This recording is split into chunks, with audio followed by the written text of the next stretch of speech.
Ethan's got his binoculars, Ingrid's got her hat so fine. Off they go to see the world, chasing birds two at a time. Oh, it's Ethan and Ingrid's big year, counting feathers far and near. Sparrows, warblers, owls, deer, every tweet they adore to hear. Oh dear, it looks like Ethan has been watching sitcoms from the 1960s again. I'd like to apologize for what you just viewed. We elected to do another recap before leaving for Colorado, as we picked up another bird for the year and had quite the adventure doing it. Late on Sunday afternoon, as we were recovering from another embarrassing defeat by our beloved New England Patriots, we heard about a northern wheat ear being seen on the eastern tip of Long Island, New York. A northern wheat ear is an American robin-like thrush that summers from Greenland across Eurasia to Alaska. In the fall, wheat ears migrate to sub-Saharan Africa, where they spend the winter. Each year, though, a few will turn the wrong way and be observed along the east coast of the United States for a few days. A couple of years ago, one appeared on a beach in southern Maine for about a week, the only time Ethan and I had seen this species, but we've hoped we would find one in our 2024 big year. Was this Long Island wheat ear chaseable, we wondered? It was already getting late in the day, and the 8+ hour drive to the bird from Maine would get us there after dark. Further complicating matters, we had appointments scheduled for Monday. I don't understand you. It's your own car we're talking about.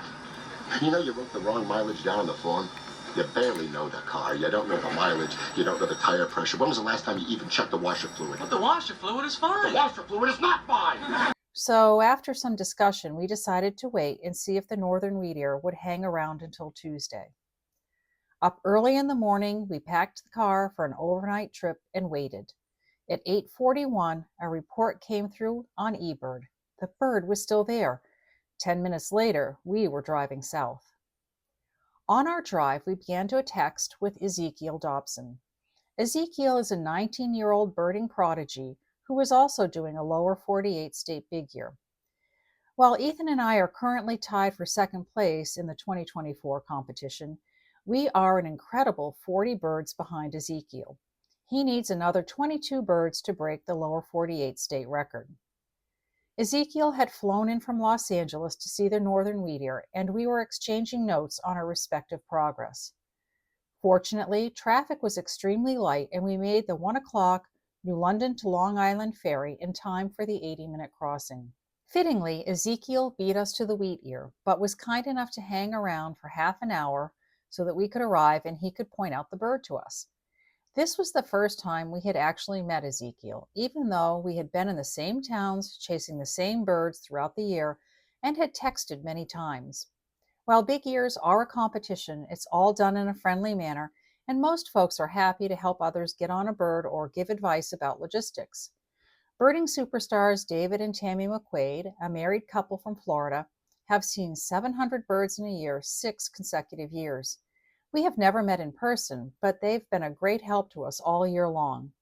The McCades are currently doing a full ABA big year, which comprises all of the United States, including Alaska and Hawaii, plus Canada. When our ferry arrived in Long Island, it was only a 5-minute drive to the northern wheat ear beach, where the bird was happily chowing down on crickets.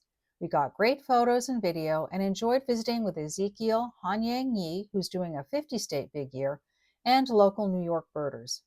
We then turned around, caught the ferry back across Long Island Sound, and drove back to Maine. We enjoyed learning that the ferry we were on, the Cape Henlopen, was built as a landing craft for the D-Day invasion. Pretty sure the bar was added later. Tomorrow, we leave for Colorado.